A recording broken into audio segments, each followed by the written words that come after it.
Hello. Okay, let me get this. Let me get it together so that you all can see what all I am doing. All right, and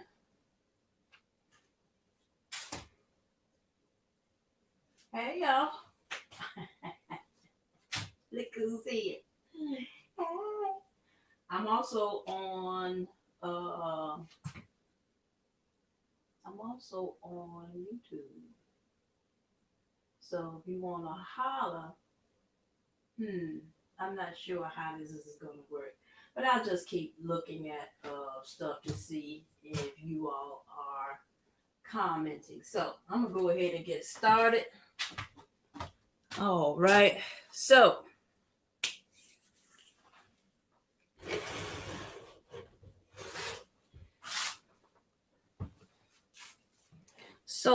I said what I said earlier in the week was that we were going to talk about some other things, kissing,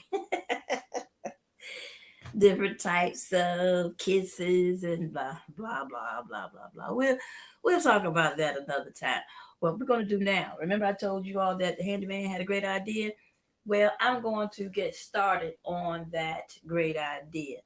And while I am doing what I'm doing, I am going to be listening to Pocket Watching with JT. Why? Because I have been saying for years now, life is about choices. As long as you don't have a problem with the consequences of your choices, it is your life to do with it what you want. Okay? Okay. So if things are not going the way you'd like them to, guess what? That's your fault. Some things you actually have some control over. Your you have control over your decision making. You have control over whether you're going to um stay in your situation or change it. You have control over whether you're going to learn how to do it or not. You have control over who you listen to. You have control. Okay? And if things are not the way you want, okay, if you are broke, and how JT uh defines broke is if you don't have enough cash to do what you need to do. So, yeah. So, I am going to be doing what I do. I I told y'all I live on these YouTube streets, and I am going to. I don't think I like that shadow too much. Does that help? Ooh. Hey, girl. I ain't talking about kissing. Nor am I talking about am I my brother's keeper. I don't think I'm. Actually, yes, I am. I think I'm going to answer that question. And the answer to the question is yes. Yes, I am my brother's keeper. Only because of what I decided to do with my life, and that is to teach. And so if I have information to share, and my brother needs it, I need to share it. So, Handyman had a great idea. He thought it would be a good idea to paint a mural. So, that's what I'm going to do. And while I am doing it, I am going to be listening to um, what I listen to, and I'm going to be talking and guiding you all through this this project. So I wanted to do a scene of Um, I thought about green landscaping, but I can look out all my other windows and see green. Nope, I'm going to do something else. I am going to do a city scene. And the city scene that I am going to do is a New York city scene. Y'all ever been to New York? I've been a couple of times. And I absolutely loved it. New York has an energy that I liked. The first time I went, I knew I was in New York. I knew I was there because I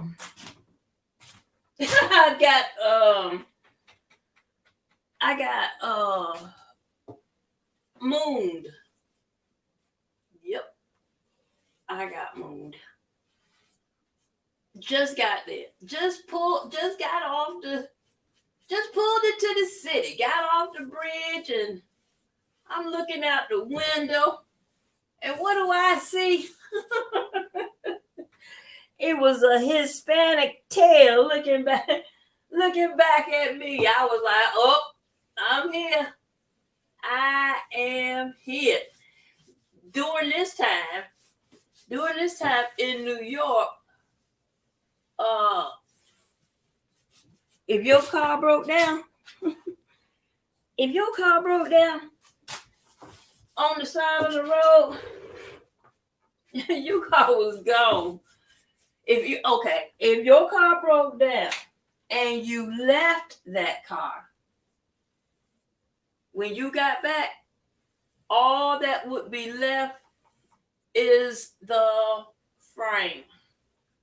Everything. And I mean everything. Everything would be gone. Gone, I said. Gone. Strip, tires, motor, chairs, seats, steering wheel. Nothing was left. Nothing was left. So, I am painting with acrylic. Okay? When you start an acrylic painting, you have to think about what you're doing, what you want your image to be, and you can layer acrylic. Okay, I've already prepared the wall. I cleaned it. I thought about sanding it, but I don't think that would be necessary.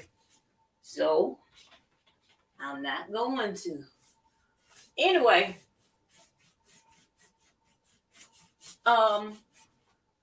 so when you start a painting with acrylic, think about the background, the middle ground, and the foreground. What you want out front. And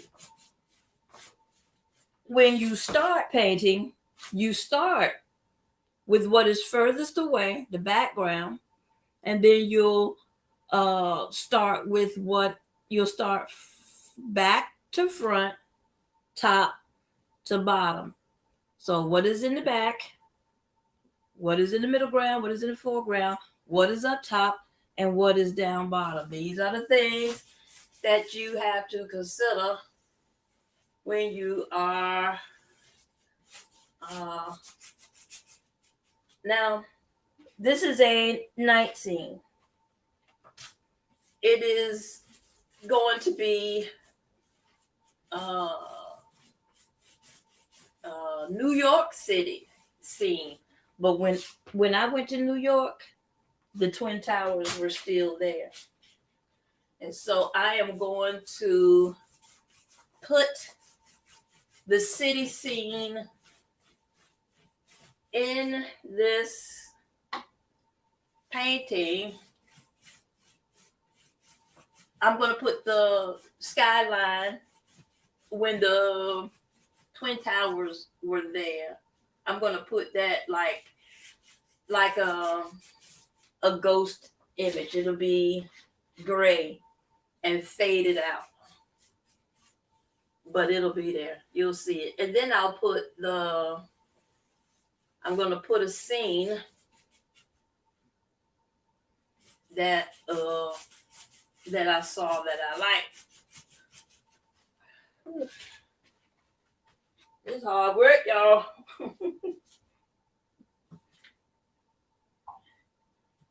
So, what y'all do today? It's Sunday. What did you do? Oh. Nope. I'm not going to do it. I wanted to tell y'all what the young lady said when she came into the library the other day, but I'm not going to do it. Not yet. I'm going to save that for another occasion.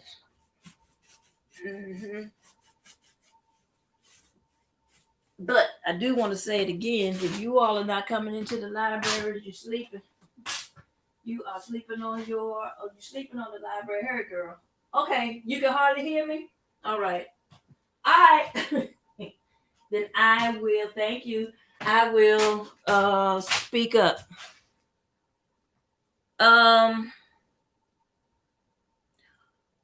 You are watching me on Facebook.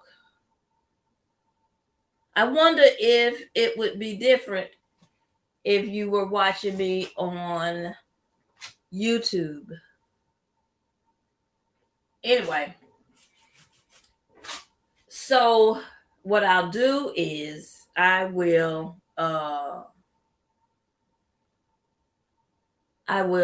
face the camera more when I am speaking.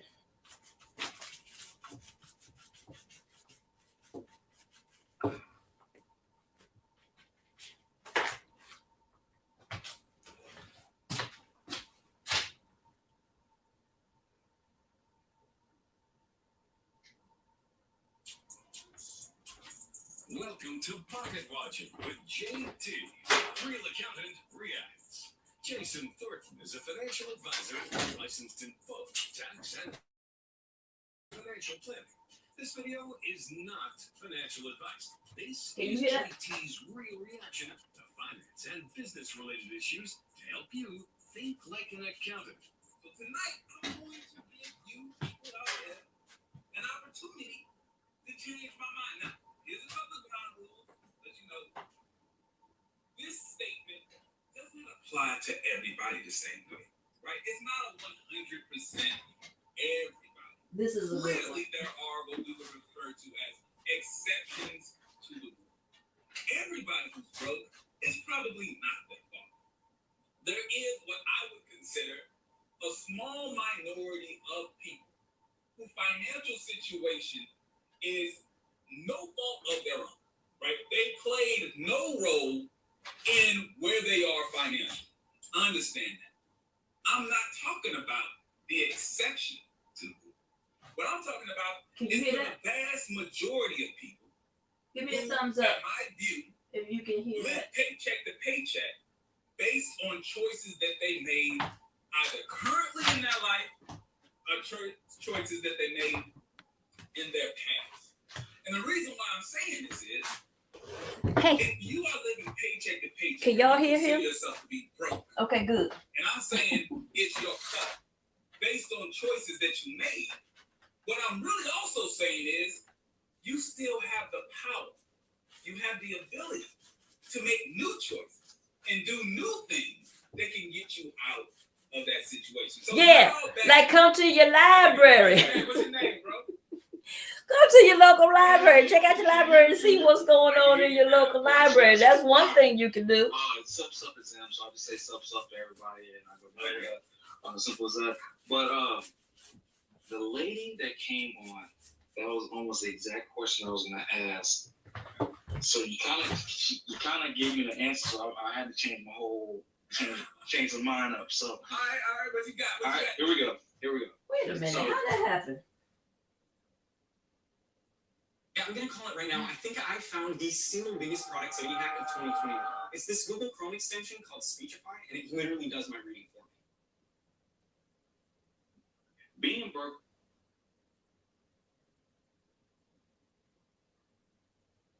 A lady came up Everybody. and Click. she spoke. Now, how What did I'm that? talking about How did is for that the vast majority Okay, good.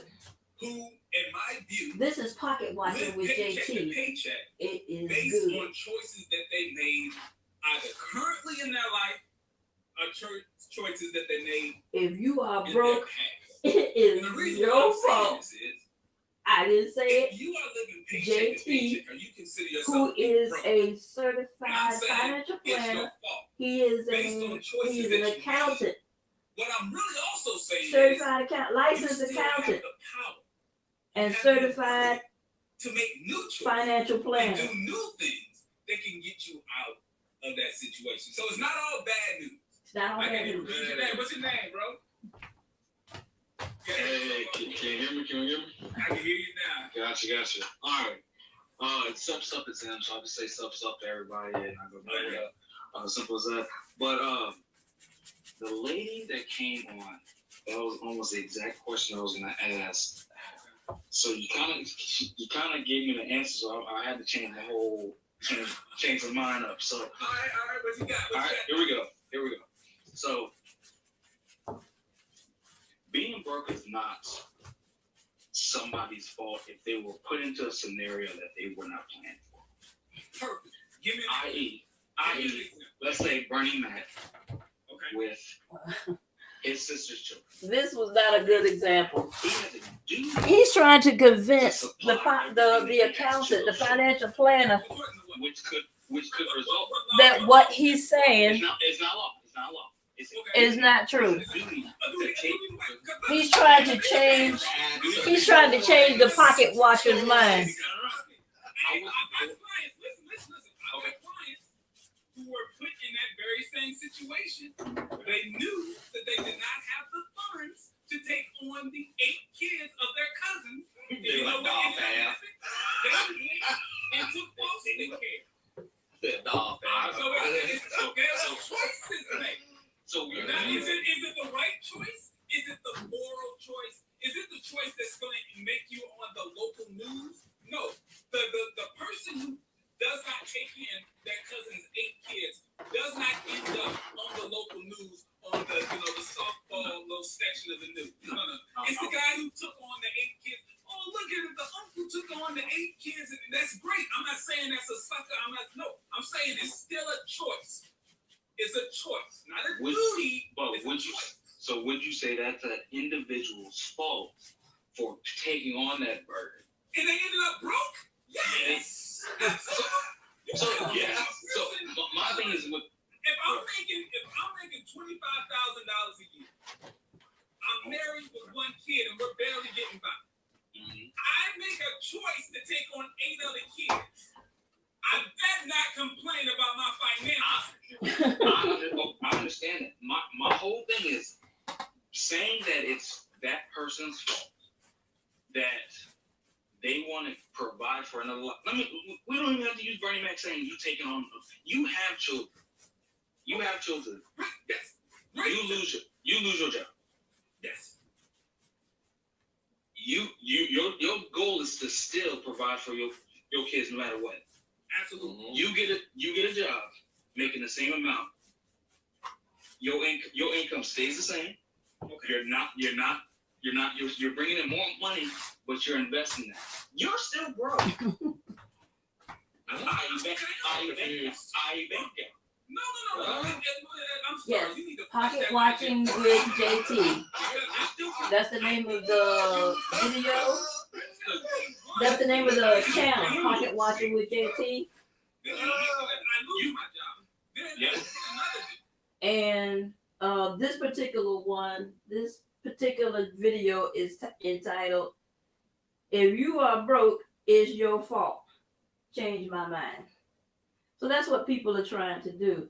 But he's giving, you know what? I don't know what happened Yeah. This is not the. This is the one I want. That's a recap. I want that one. Now, underneath that, it clearly says, change my mind. Right. Your work can feel much smoother Change with my Monday.com Work OS. He's got a whole This bunch smooth. of really good information. Remember So now, I'm trying to be financially whole too. An opportunity So I'm listening. to change my mind. Now, here's a couple. So if I'm broke, let you know, it's my fault. this statement And that's true. apply to everybody the same way, right? It's not That's why I'm doing this here, what 100% I'm doing. everybody. Clearly, there are what we would refer to as Because exceptions. my mind says that. Everybody who's broke is probably not their fault. Oh, There that's is what I would consider a small minority of people whose okay. financial That's the light. situation That's not no good. fault of their own, right? They played no role in where they are financially. Understand that. I'm not talking about the exception to the rule. What I'm talking about is to the vast majority of people who, in my view, live paycheck to paycheck based on choices that they made either currently in their life or choices that they made in their past. And the reason why I'm saying this is, if you are living paycheck to paycheck, and you consider yourself to be, There's a glare and I'm saying it's on the your YouTube fault view. based on choices that you made. What I'm really But also saying is, ain't nobody you watching still over there have no the way. power. You have the ability to make new choices and do new things that can get you out of that situation. So it's not all bad news, but we're gonna get into it. So real quick, a little bit of background for those of you who are unaware. Even though it says at the beginning of every episode, I am an accountant, a financial advisor. I've been in the finance industry for quite some time now, right? And a lot of my practice has been dealing with clients and helping them out of some kind of financial crisis. I meet a lot of clients when they're in a situation where things aren't going good in their life financially. Now, I love to meet and work with clients where things are doing good and we make it better, but based on human nature, normally, I want to say almost 70% of the clients that I get, can you they don't put come to me the if your link stuff gets bad and to we have to fix the Pocket bad Watching stuff. with So, JT in my in practice, the comment I section? have noticed a certain trend. This And what particular that trend is, for the vast video. majority of people who have come to me in a financial crisis, not all, not 100%, but a vast majority. For most of them, they are in that situation based on choices that they made. And even though I may be able to help them get out of that situation, there's a bit of a counseling that has to take place. Because even though I may come in and clean up the mess, if we don't have a come to Jesus moment, if we don't have a recognition of the choices that you made in the past, even though I cleaned up the mess, after I leave, or you leave my office or whatever happens, you can very well end up in the same or a worse situation because you have not changed what actually caused the problem. Does that make sense? Hopefully this makes sense. So what do? because it was gonna put them in that situation regardless. So I invite you to come up, please. Okay, so I have started the wall with the midnight blue, but that's not quite dark enough. So I'm gonna add a red to make it darker, to give it some visual interest.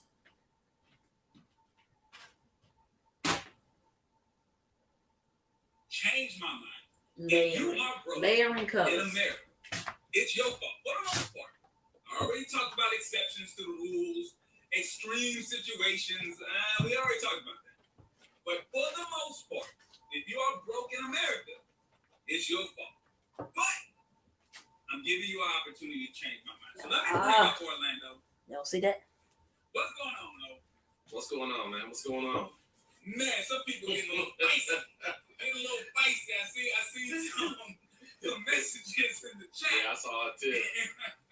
They're getting a little tight, but what do you think about this? I sprung this on her. I didn't tell what the show was going to be about. He just popped up surprised. But what do you think about that? I think, I mean, everything you said is correct. I mean, I see the same exact thing where I deal with people all the time where I look at some of the choices that they made, especially when they're coming to me for finance and whatnot. And it's like, why would you make that? Why did you make this decision? And a lot of times people just make a decision because that's what they want to do. Like they want to push it off like they didn't want to do it, but they made a decision that clearly indicates that that's what they wanted to do. because it was gonna put them in that situation regardless. So yeah, I totally understand and I totally agree with that. I think the biggest thing, especially when I'm reading the chats and whatnot, that really is like that just speaks very clearly to me is most of the time people are so focused on the possibility versus probability. You know, like people are just focused on, you know, that little small exception to the rule, and that's what they want to lead with. That's what they want to lead with. You know, it's like, go ahead.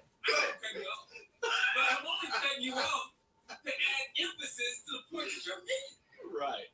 Everybody always points to the exception to the rule and not the rule.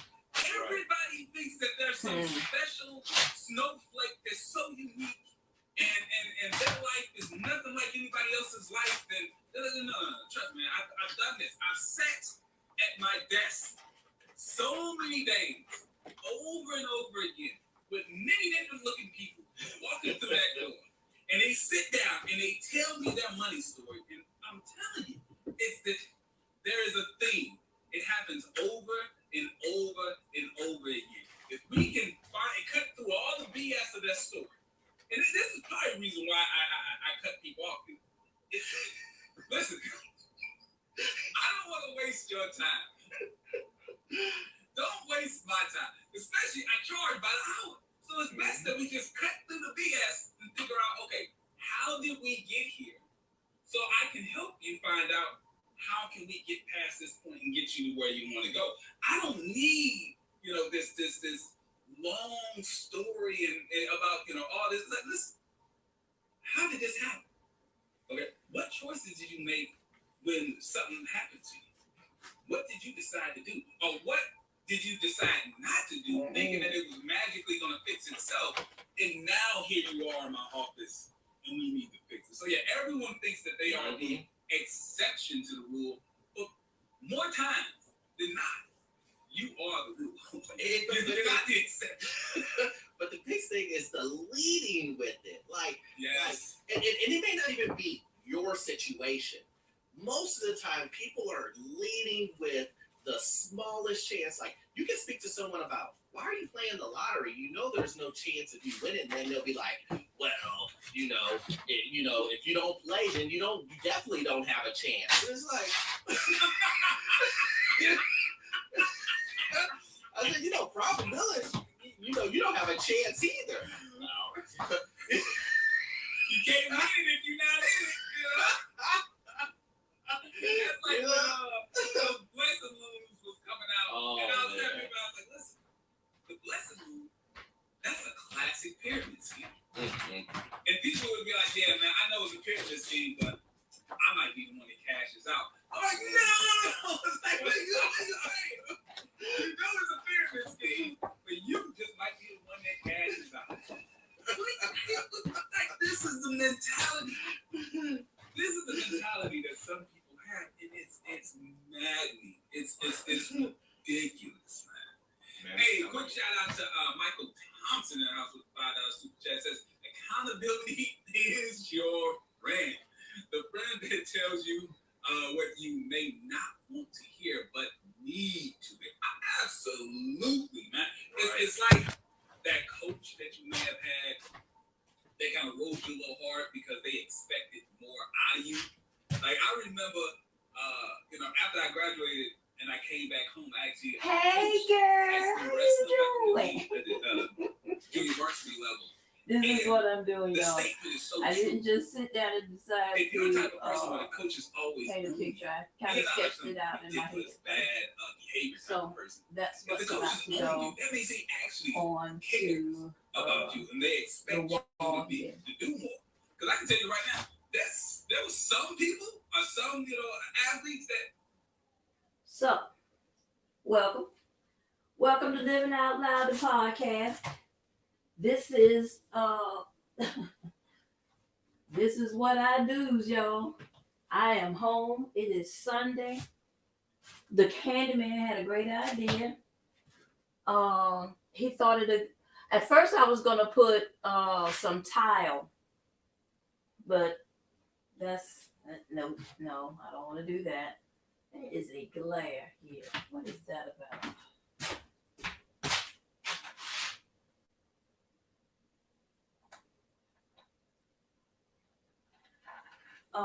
At first I was gonna do tile, but I don't think I want to. That's I can do something else.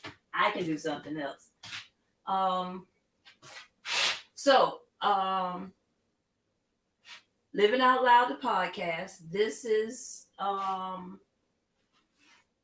what I do.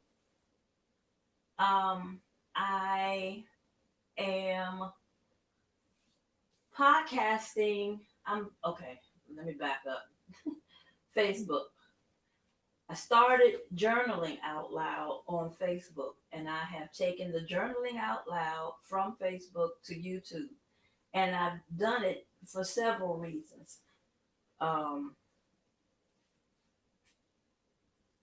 One, I'm trying to make some of that YouTube money.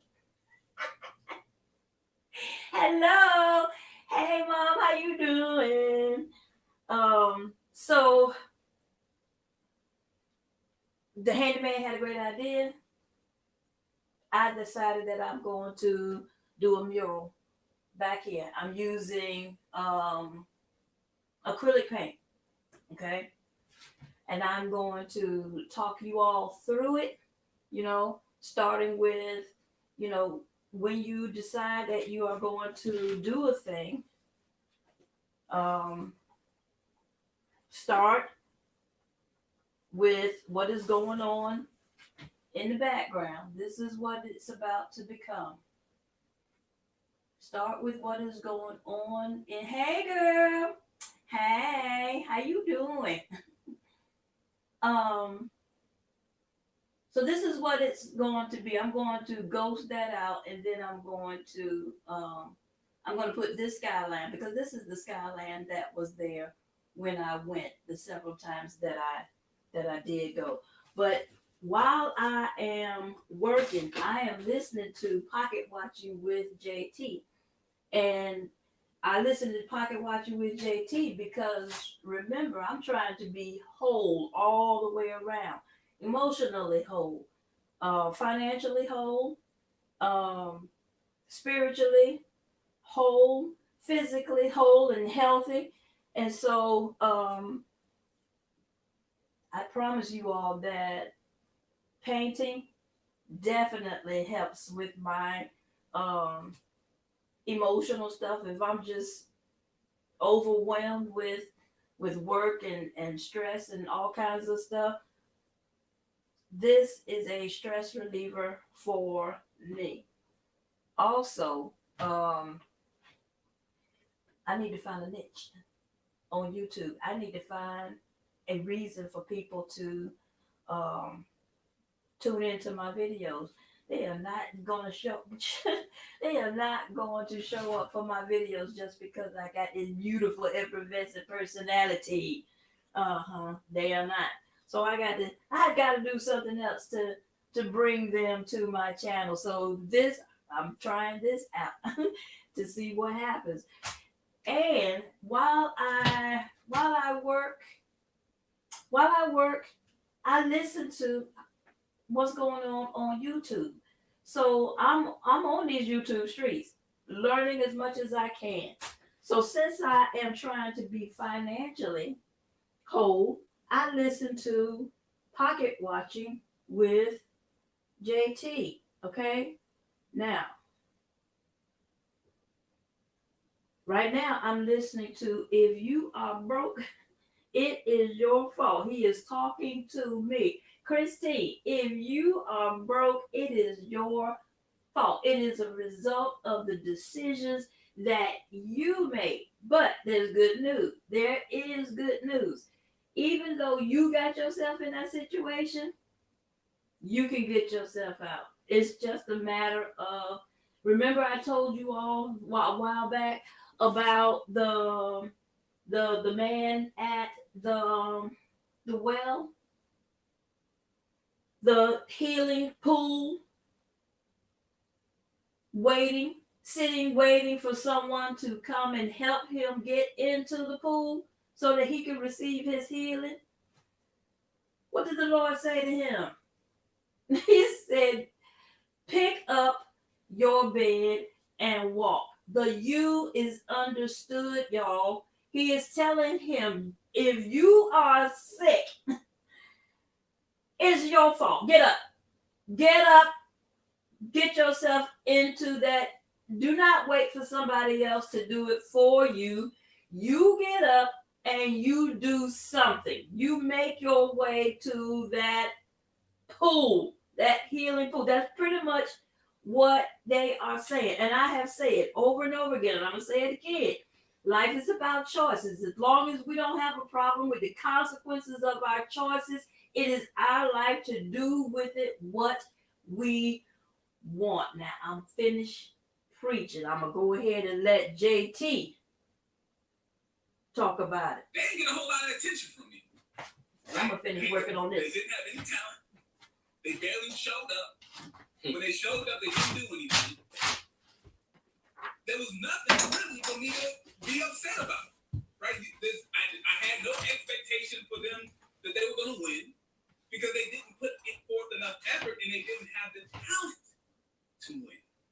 Accountability means that there's someone who actually thinks you have the potential to be successful. So when I say, if you're broke, it's your fault, I'm saying you actually have the ability to come out of the situation that you're in, but it's going to take some work. But hey, we got somebody in here, and I don't want to scare them away. So let's It's bring them on going in. So, to take Poppy some Stan. work.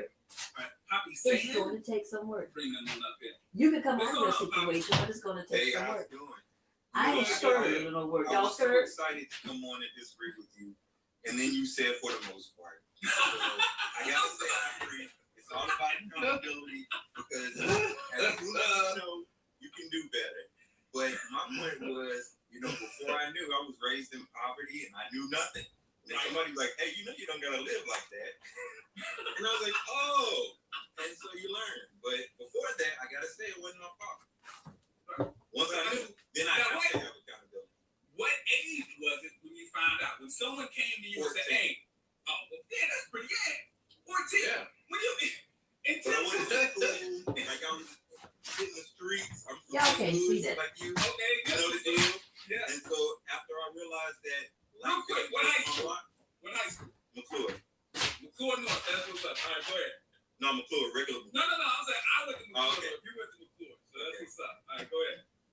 Yeah, that's it. That's it, really. All right. Like So you was 14. So you was 14 Oh, when oh, someone I know what came you into your life and said, hey, listen, there's a different way. it was as simple as taking me to different neighborhoods and showing me that kids went to school a different way. Man, People did things a completely different way, and that it wasn't like this. And before that,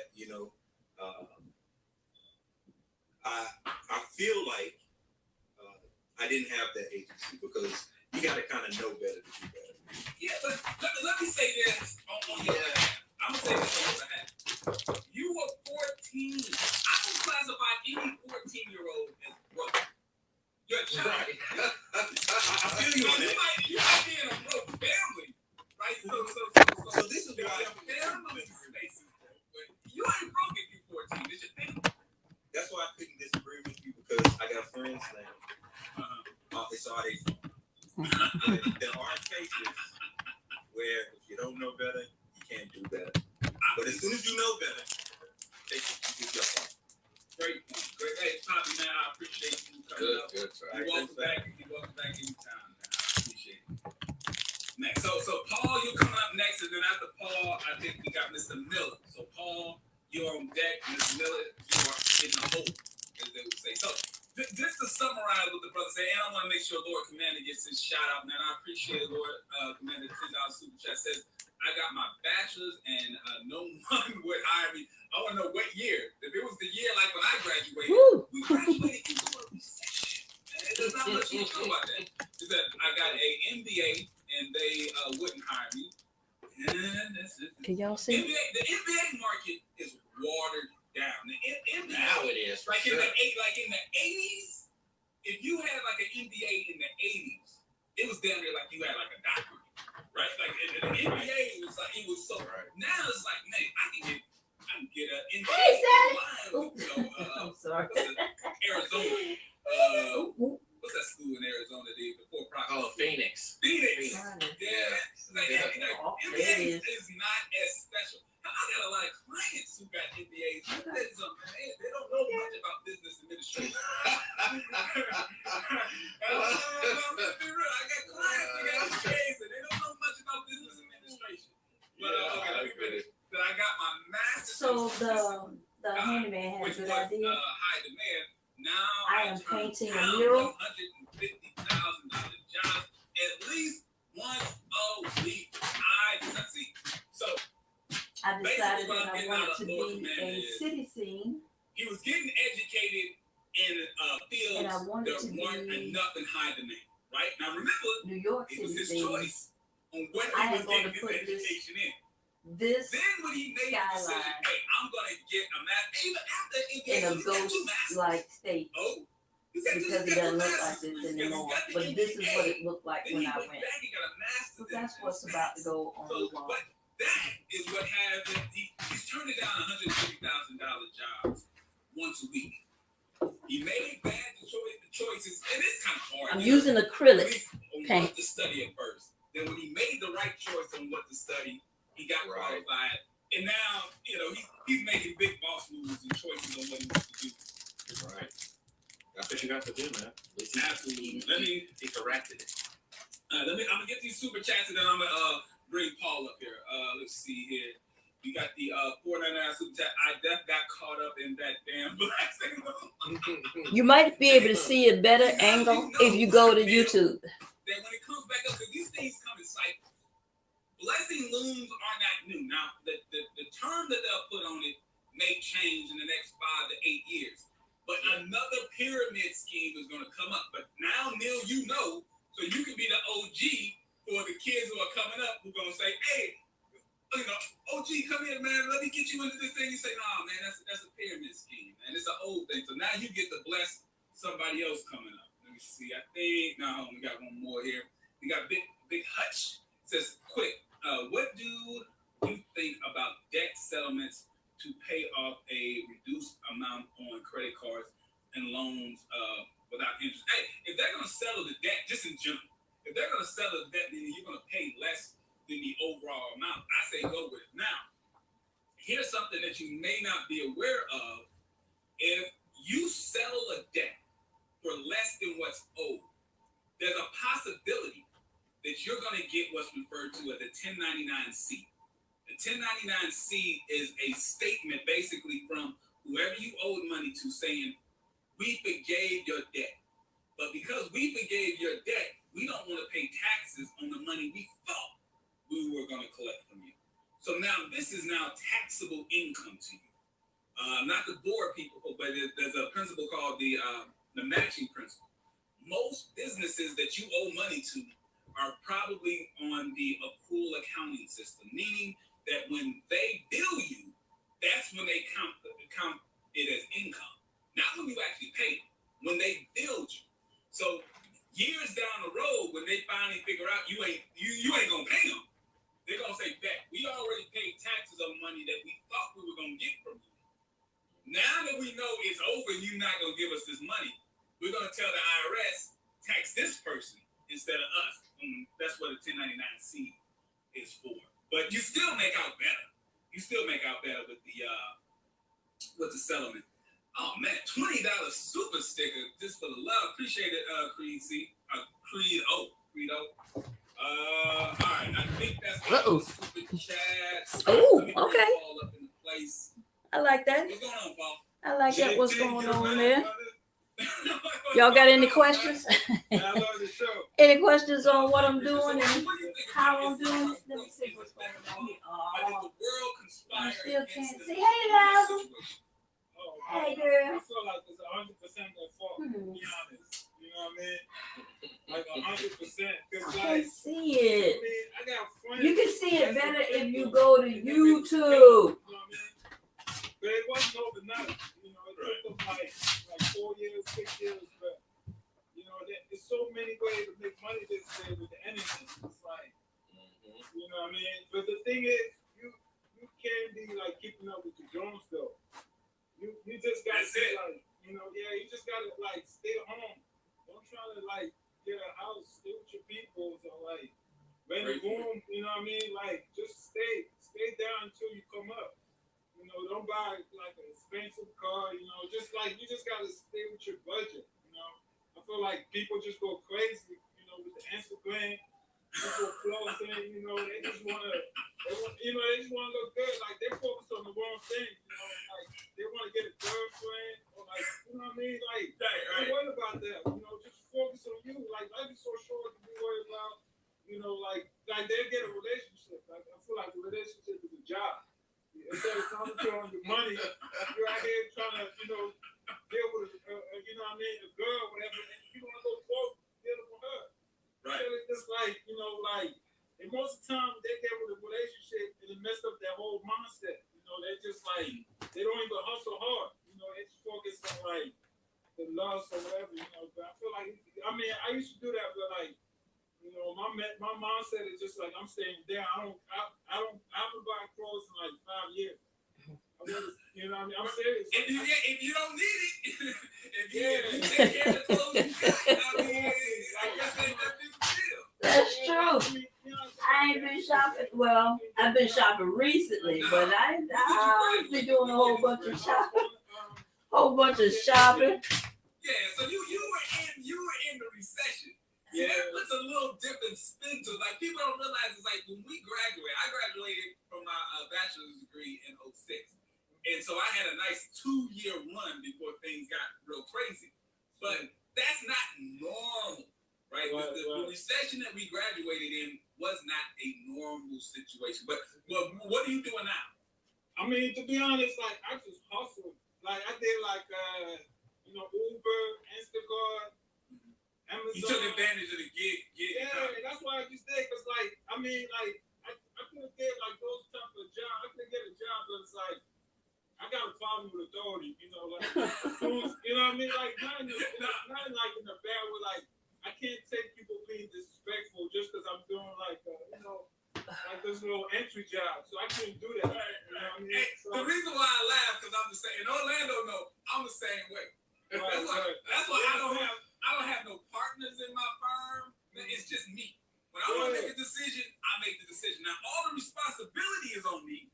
There's no guaranteed paycheck at the end of the day. But I always tell people this, and this is a good lesson. So people listen up. Here we go. There's always going to be pressure in life. I don't care what type of lifestyle that you're trying to have for yourself. I've had clients. We work from the back. You seen play in the Super Bowl. I have clients to the front. everyday people. So this is what's furthest behind. The question is, the city scene. are you willing to accept? What it was. Me and my life. I'm now going to put what it I cannot is. take the pressure But of having a boss. yeah. I can't do it. I'm liking that. I'm liking that already. Be rushing somewhere and I go into the place and someone's putting can't they see watch it. and say, "Come on, I boy, didn't you like gotta it. get." I can't do that. Now I show Oh, up to my there it office is. when I Okay. feel like showing up to my office. But once again, I don't have a guaranteed paycheck. So I'm taking on the pressure of there's no guaranteed paycheck. I gotta get up and work. I can't take the pressure of having a boss, but most people would rather take Now, the pressure of there having is boss a than tree. have a guaranteed paycheck. There's a There's tree trade-offs in in my life. You just got to figure out what you can take. But man, Paul, I in my appreciate it. I'm gonna sketch. try to get Miller. Hello. I got a quick question. Yeah, I got a Go quick for it. question. I'm going Listen to. Chad Woo! Ochocinco, right? And he was Okay. he got people go on like the network and around here say you got 5 million. But if you actually show somebody's bank account, it says 15 million, right? I just believe it. Like I said, I was a fan of Chad. Chad didn't even spend most of his football money. I think he spent most of his endorsement money. Exactly. Yeah. Yeah, and I was just wondering how, I know the bank only assured like $250 grand. How can he trust the bank with 15 grand? Listen, Like that? listen. If he was my client, there's no way he would be that heavily invested in cash. We would have a diversified portfolio to make sure, because a lot of that is being ate up by inflation. There's no way I would allow a client of that stature to have that much money in cash, unless for some reason he needed the cash on hand to service some sort of business deal that he had coming up. So maybe he showed an investment account. I don't know, because I don't know what you're talking about. He could have shown an investment account that was with the bank, right? Because these big national banks also have an investment department. So you'll see a checking account, but you may also see an investment account within the same app. But I don't know. I would just have to guess. At Chad Ochocinco's level, he's got a financial advisor that's at least half as smart as me. So I just gotta guess. So what would you say? What would you say is like a safe, like if, to keep in the bank if you want to keep cash? What do you say is like a safe amount? A safe amount is what we're referring to as an emergency savings account, right? So your emergency savings fund needs to be anywhere between 3 to 6 months of your monthly bills. And the best place that I would say in general to put that would be in a money market account that does not have a debit card attached to it, to keep you from being tempted to spend that money on things that are not an emergency. But Orlando, I think you wanted to ask a question. Yeah, I just want to know what was your degree in? Business administration. Yeah, I didn't really like. You gotta specialize in something, man. You can't just be that general. The thing was, when I was like in high school, I did like 5 jobs, and they took all my tax because I don't have no kids. So I'm like, what's the point of me working hard and I don't get nothing? So I'm like, man, I gotta go to school. So I went to school, and I still didn't, come out. I didn't come out, because I didn't want to do anything. But I was like, don't make sense.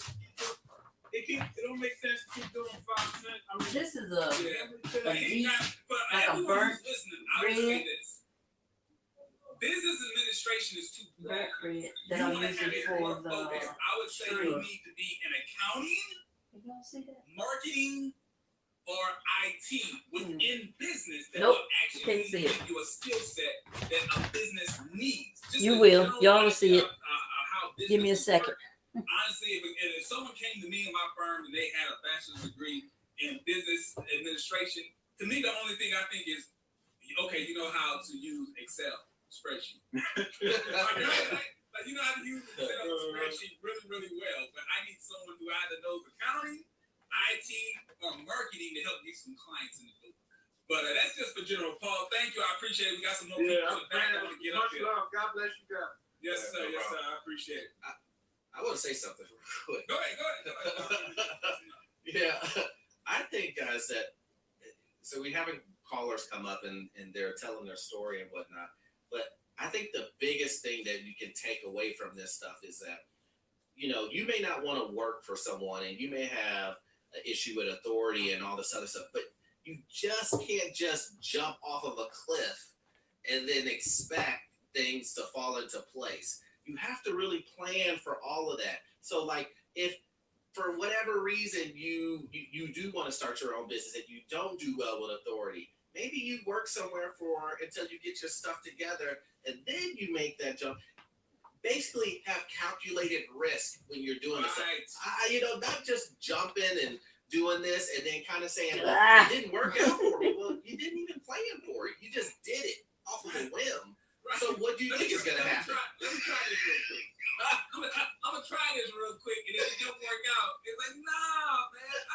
I'm a planner by nature. You have no idea I'm a planner by nature. I've always got a plan B, C, C, and D. I'm always like, I'm an option dude. Like my high school, we ran the option. Even though in 2002 we went. So what they want to lead with. It is your fault, and I'm saying to a man. So people know that there's resource. And in my viewpoint, is really more about 90+%, but it ain't 100%. I'm not saying what the things I'm saying is 100%, but I'm more around 90. But thank you. I'm gonna get Al up, and then I have the Southern Belle, I believe, and then I got the so many names. I'm trying to. Like, I'm fortunate. Oh my gosh. Always rented, and they were always living paycheck to paycheck, but they were able to find it. You can't even when you say that, especially at my age, people think, "Oh, you trying to be better than that." Whatever you're doing, whether type of jobs. I would say, but at the end of the day, that's still your decision. You make that decision. It's an option, right? Yeah, but what I'm feeling what it is, what I'm feeling in people who are based on choices you made, but you can also get out of it based on making new choices in your life. So that's the statement that I'm saying. And now I'm opening up the platform for you and anybody else to change my mind. Okay. So if you pull data from the Federal Reserve and you see the racial wealth between black people and white people, that's where I'm coming from. So I'm not saying that. But if you go to YouTube, you'll be able to see it. I didn't have a clue about education. I went to college. I went to a state school. I didn't even know what a student loan was because of timing. I was able to go to school and pay maybe $1,800 per semester, and that's for room and for classes. So right. I'm just a proponent for the total Black collective, and I hate to hear when people say, "Oh, it's your fault," because in 2021 and in the vid crisis bore this out, where people had certain jobs, and like I'm fortunate enough to be able to work from home, but certain demographics weren't able to work from home. So I'm sorry. No, it's okay. But while you think about that, I gotta challenge you on something. Okay. So you're saying that you want to see it as more of a collective. Okay. Right. You want to say, okay, I still would stand my ground and say it's your fault. Even as a collective, it's your fault. And what I say as a collective, it's your fault is okay. What are we doing collectively to change the narrative? Mm-hmm. Are we waiting for someone to come and help? Are we waiting for a savior to come? Because based on the reality in the world that we live in, if you live in a city and you are the majority population of a particular city, then you have the ability to control the resources of that city. Right. Through your vote. Are we getting off the button and are voting? Are we voting for people who are going to allocate those resources to us? Exactly. What's up, girl, girl? How you doing? To myself, what you up to? What you not me, because I believe in the political process, and I believe that we have to leverage our votes to work for us, and a lot of people don't understand that. I'm just and what I was hearing is like the living out loud. Like, yeah, I'm making money and I'm doing this, that, and other thing. When you're done, that's fine. But when you're doing something like Lyft or Uber or something like that, it's a lot of wear and tear on your car. It's a lot of wear and tear on you because you don't have time off. You don't have all these. Okay, so I'm living out loud. This is my podcast. And I'm living out loud because I think that this is what I am purposed to do. Right now, I am working on a mural. The handyman had a great idea. He thought it was a good idea to put a mural, to put a painting here. He didn't know what. I didn't know what, but I thought it was a good idea. So I decided to put a city scene. Shucks, I can see green out of all the other windows, but I can't see a city scene. So this is what I'm going to be looking at when I wash dishes. When I wash dishes. So city scene. Now this right here, what you're looking at, this is what it was. This is what it used to be. So it's I'm kind of gonna ghost it out, and then I'm gonna put what is current, or I might even put the Washington Memorial, the bridge, Delaware, anyway, one of those bridges. I might put that up there along with. I think I might put the bridge here, and there's also a scene. It's on the water that that I'm going to add. So this is the starting point. And I'm going to I'll add some more to that.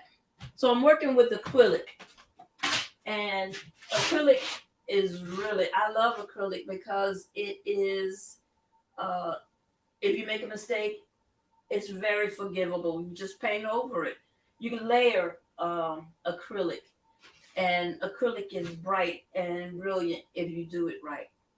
But what's going on in the background right now, I don't want that to be brilliant and bright because that's not what the skyline looks like anymore. That is a ghost image. And so what is going to be in the middle ground, what is going to be in the middle ground here and the foreground here will be what it is now, the skyline now. And we'll be able to look through the current skyline into the ghost skyline. And while I'm working now, this is what I do it's therapeutic. It is calming. And while I am working, I'm listening to pocket watching with JT. JT is an accountant, a financial planner on these here YouTube streets. He does videos. And the video that I'm watching is, if you are broke, it's your fault. Change my mind. So people are calling in trying to change his mind about being broke. He's about, it being your fault that you're broke. Some people don't take accountability for the stuff that happens in their life. It's somebody else's fault. But no.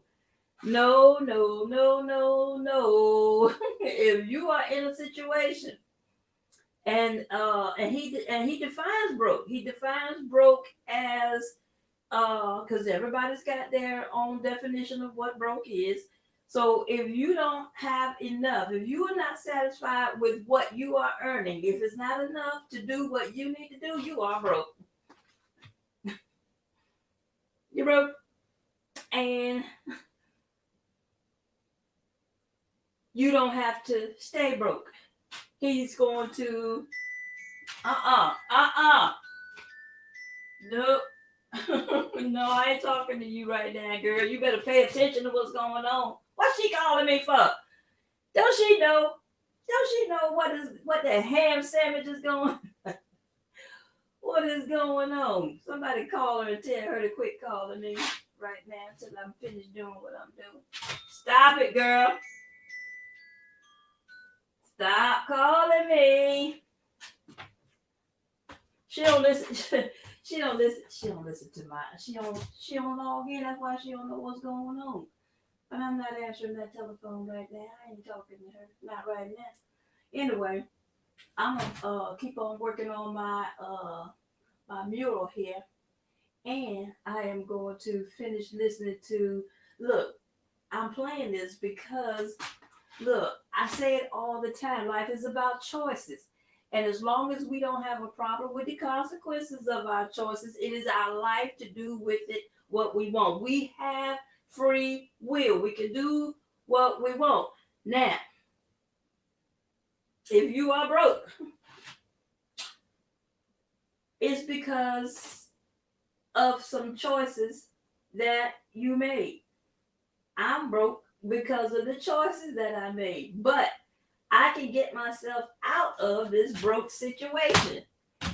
Ergo, taking what I am good at, my talent, up, going live, uploading videos, blah, blah. You know what? And people are going to tune in. Why?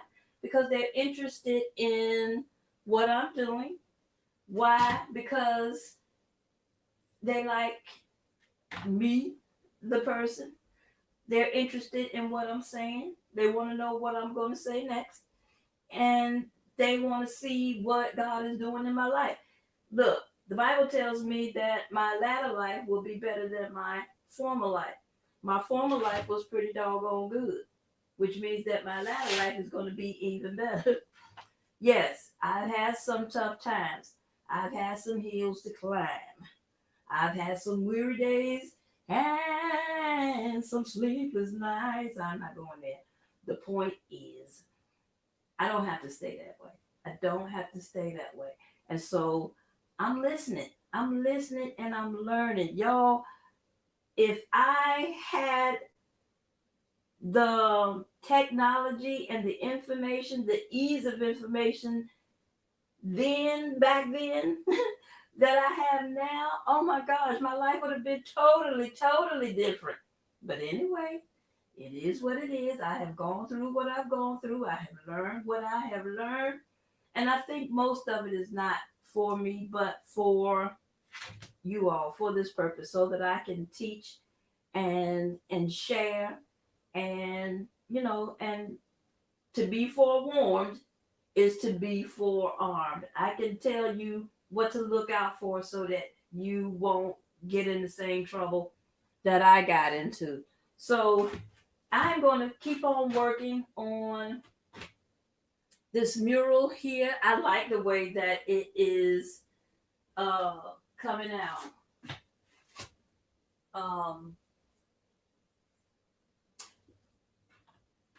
I was telling you all the first time I went to New York, I got mooned. And when I went, cars were on the side of the road on the interstate, stripped completely. Completely. You could not leave your car on the side of the road if you were in New York, because when you got back, there was no car left. Ain't that crazy? Anyway.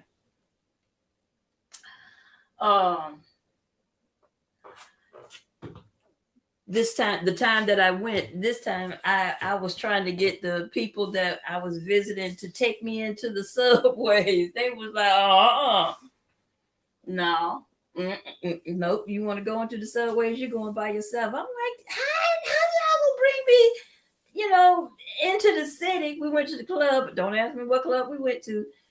How y'all gonna bring me into the city, into the club, and not give me the real deal experience? They was like, you don't want that real deal experience.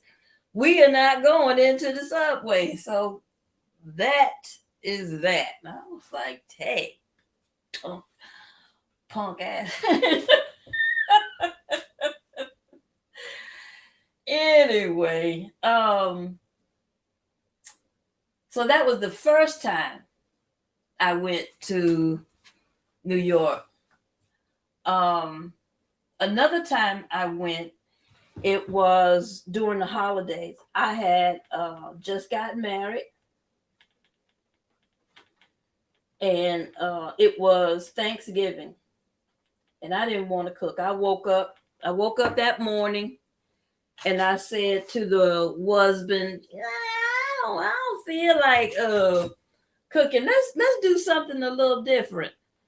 So I said to him, let's go watch the Macy's Thanksgiving Day Parade. It was early enough that we packed up the children and we rode up to New York. When we got there, there was about an hour or so of parade left. And so, yeah, we found a really good parking space a couple of blocks away from the parade route. We went out, stood in the, out there on whatever street the parade comes down, the Macy's Thanksgiving Day Parade. And then Santa Claus came, y'all. I love Santa Claus. I love the spirit of Santa Claus. I love the holiday, Christmas. I love it. I love it. Don't judge me. I love it. Anyway, so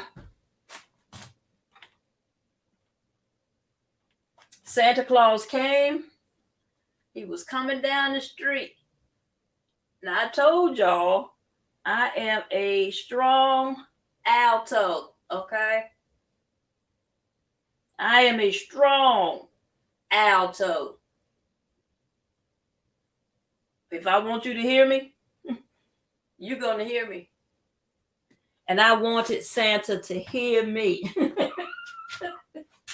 So I was on the side of the road, waving, screaming, Santa! Santa Claus! Santa! Santa! Woo! Santa! And guess what, y'all? Santa Claus heard my ruckus, caught my eyes, and waved at me. That was the first time Santa Claus caught my eyes. The second time was at the Norfolk parade, where I did the same thing. I was with a very good friend who doesn't talk to me anymore, and I don't know why. Anyway, I was with her, and she was looking at me like I was crazy. Did I care? No, I did not. I did not. I love Santa Claus. So anyway, y'all ever heard that New York is a city that does not sleep? That is a lie straight from the pit of hell. Oh, yes, they do. They go to sleep during the holidays. We rode around the city after the parade looking for a restaurant to have Thanksgiving dinner in.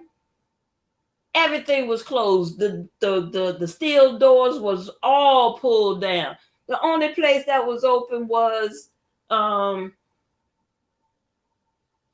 man, what's the name of that fast food restaurant? We got cheeseburgers. God dog it, I can't think of the name right now. I'll think of it. But we had cheeseburgers for Thanksgiving dinner that day. Yeah. Memorable. Yeah, Thanksgiving dinner was, God dog it, I can't think of it.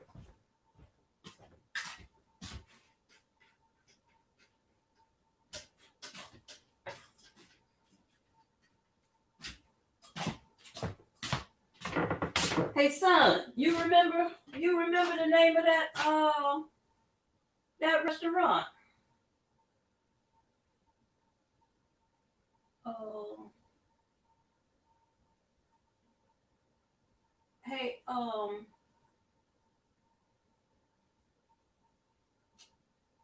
you still here? Ask Aaron the name of that restaurant we went to. Anyway, yeah. So we had cheeseburgers for Thanksgiving dinner. It was wonderful. I loved it. So that was another time that I went to New York. New York has an energy. It has an energy that is very different from the energy here in Virginia. And I loved it. I absolutely loved it. I wanted to live there for a time, at the very least for a summer. When I was um, working at the Christian school and I had the summers off, I wanted to spend a summer, uh, just uh, get an apartment somewhere and live there for the summer. But that didn't work out that way.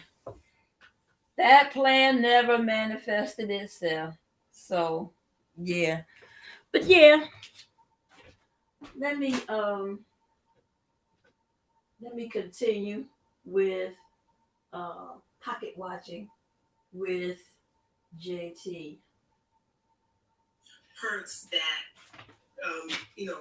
Orlando, did you want to say something? No, I would say, but at the end of the day, that's still your decision. You Right, made it's, that an, it's decision. an option, right? Yeah, but But what I'm feeling what it is, is okay. We have options. So am I going to leverage the fact that I have a car and make money with my car? Yeah, I'm putting wear and tear on that car, but that car is now a business asset for me that's generating money. And if I'm making enough money, I can then reinvest into a newer car. I go through a system where I'm renting cars to make money doing that. So am I leveraging a asset that I have, a car, or am I willing to leverage here and get skills either through college, junior college, trade school to leverage this? True. There's choices. What choices are we making? Right, but once you have those outlets, where do you plug them in? And that's one of the issues as well. You may have all of this, but I feel like the system prevents you plugging into certain jobs, whether whatever you're doing, whether it's Silicon Valley or even trade.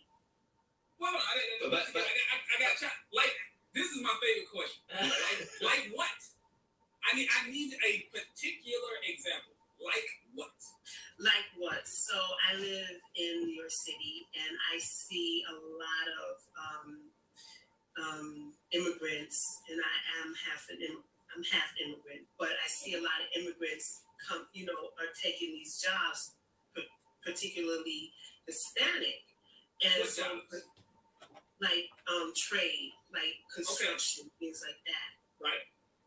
And I've traveled to other places in the South, and it's a different demographic that's doing these type of jobs. But here in New York, it's like they're replacing. You don't see like the average like African American, and this is the perspective that I'm coming from. Why though? Why? What mass conspiracy is going on that's keeping young African American men and women from the trade schools? Who's blocking them from the door? It's not. Where are the German shepherds and the fire hoses keeping young black men and women from going to the trade school? Yeah, but it's not the trade schools. That's not the point. What I was saying is you get the plugs, but where do you put them into the outlets? And that's where you get. There's unions. So I mean, maybe I'm biased because I have clients in so many different industries. But from what I'm aware of, I have clients who are in unions. So after they become a plumber, after they become a carpenter, they then officially join the union. And then the union helps to establish and find positions for them. The union works on their side to do that. So I'm still waiting to see what's the disconnect. Right. I think I'm confused by all the vagueness. Like it's very vague. The point that you're trying to make. You're saying plugs, but it's like what are outlets? What outlets are you talking about? What JT was saying about the unions and things like Yeah, that. because I can tell you right, if you don't leave the show now, But at some point when I'm off the air, you can go into YouTube and you can Google how many organizations there are around the country that are looking for skilled trade people to the point where they will even pay for your training, regardless, men, women, minorities. There's some plumbers who are making over $100,000 a year, regardless of color. The question is, what choices are people making to actually get that done? Still, once again, it comes down to choices, either individually or as a group. Choices need to be made.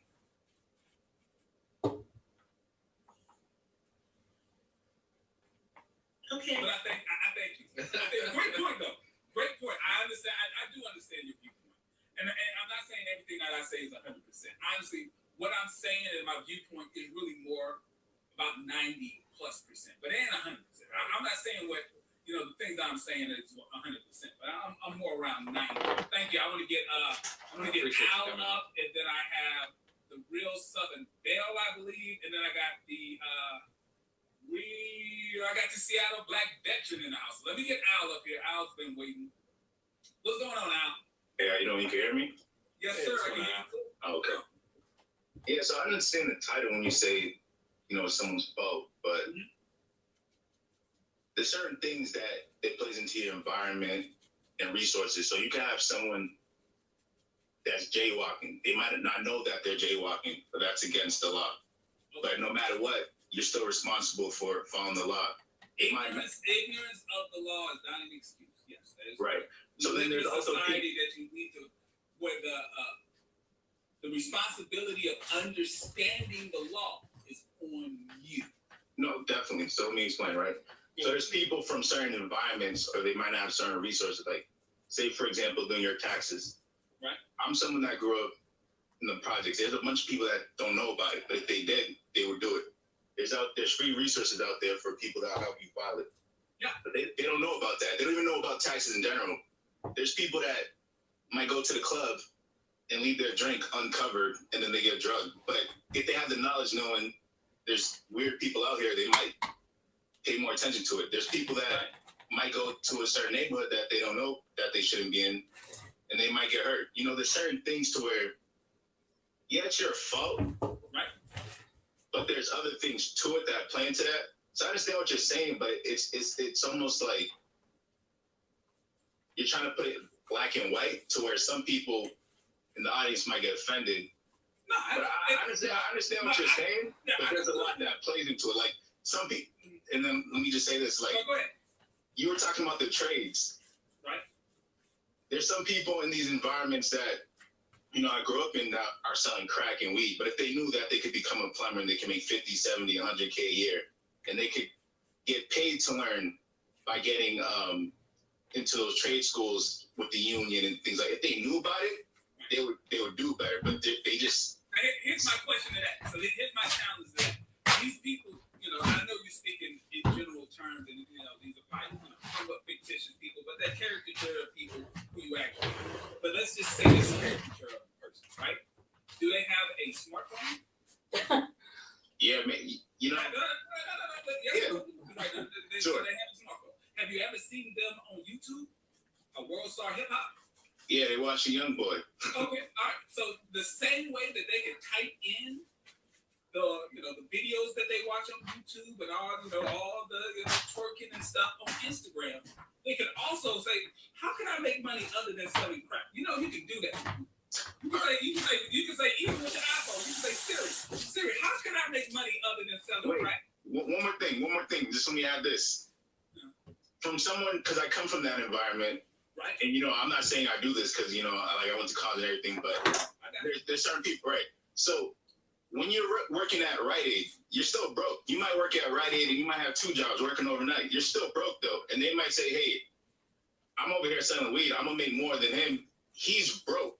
He may be, going against the law, or whatever, but that person's still broke. So that when you're saying, why don't you learn how to do this or do that, right? like I said, it's all back to environment. When they see the people that actually have jobs, But that's still a choice.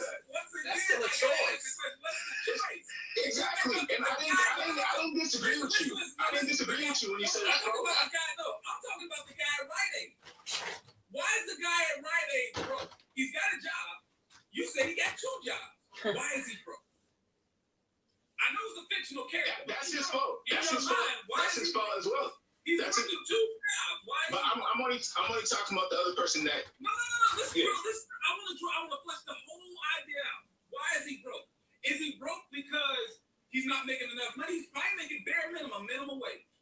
He's working 2 jobs, so he's working over 40 hours a week. Mm. Why is he broke? Is he broke because he's trying to live a lifestyle that's beyond his means? Is he broke because he made life choices and decisions that brought on a particular amount of responsibility that a person at his age should not have, but he made life choices that created that environment?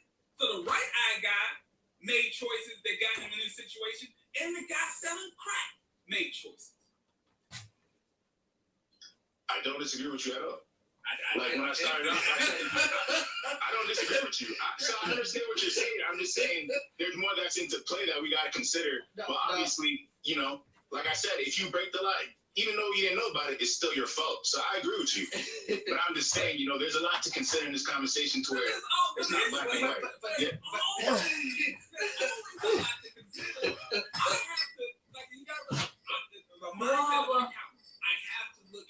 Make sure you and figure out, okay, when we look at probability, and we're looking at 80-20. Okay, 80-20 over there. There's always physically healthy probability over here, but I'm going to lean towards what makes more sense. So clearly, even when I opened up the show, it's not 100% your fault. You may have grew up in a certain environment, but even my first guest who said he realized what he needed to do at the age of 14. At some point, you got to take responsibility. And when I say you're broke, you're an adult. No child is broke. Now, a child may be in a part of a family that's broke, but a 14-year-old, a 16-year-old, even a 17-year-old, you're not broke. You're in a family that doesn't have money. But the second you become an adult, you are responsible for your brokenness. But all that, no, I think, a lot of times everybody's coming on and they're talking about, trying to play devil's advocate, and I get it, right? You're playing devil's advocate on this, but we're on YouTube teaching educational stuff on YouTube, and we see in our analytics all the time people choosing to go look at these scammers and looking at these people who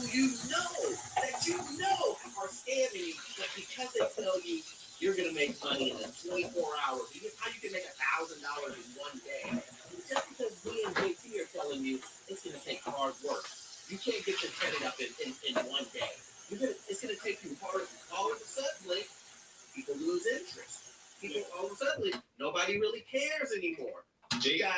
JT not in the algorithm though. YB is, and then what's next to YB? You got Bam and Kevo. They're teaching them credit, and they think you're teaching the right thing. But if they would have heard you, they would have been like, "Damn, Bam and Kevo's a clown." But you got to get in the algorithm, brother. That algorithm works based off the choices you made. Right. The algorithm just gives you more what you like. So if you click on Bam and Kevo, you click on a bunch of scammers. It's just going to give you more what you like. So once again, it comes down to choices. But I got to get the real Southern Belle, Just E, and the Seattle Black Veteran up here. Man, I appreciate you coming up. All right, guys. I appreciate you, man. You too. Thank you. All right, let me see. Oh, man, we got a lot of people here. We got to get through here. All right, okay. So let's see. So if the real Southern, and I'm assuming this Southern Belle is ready, I can only read some of it. Yeah, ready.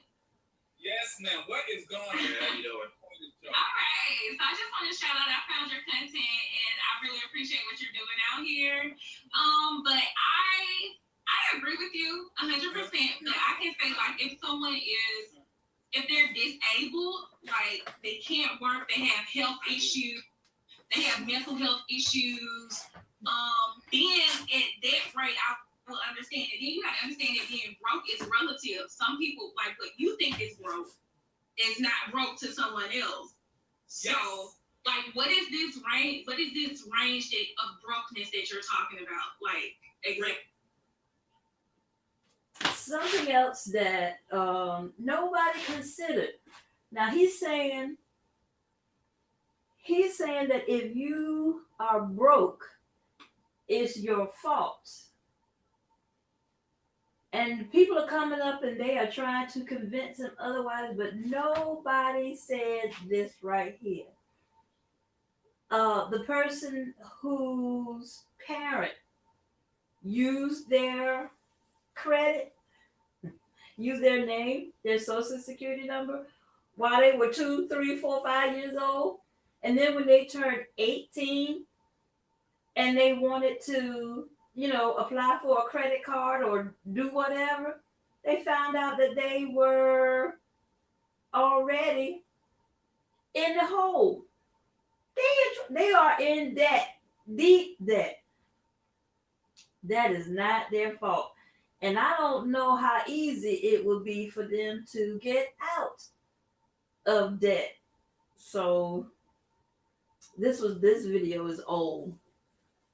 I think that if I had been watching it, I might have called in and threw out that argument. But anyway, yeah, I think that is that's not their fault if their people put them in debt while they were young. What y'all think?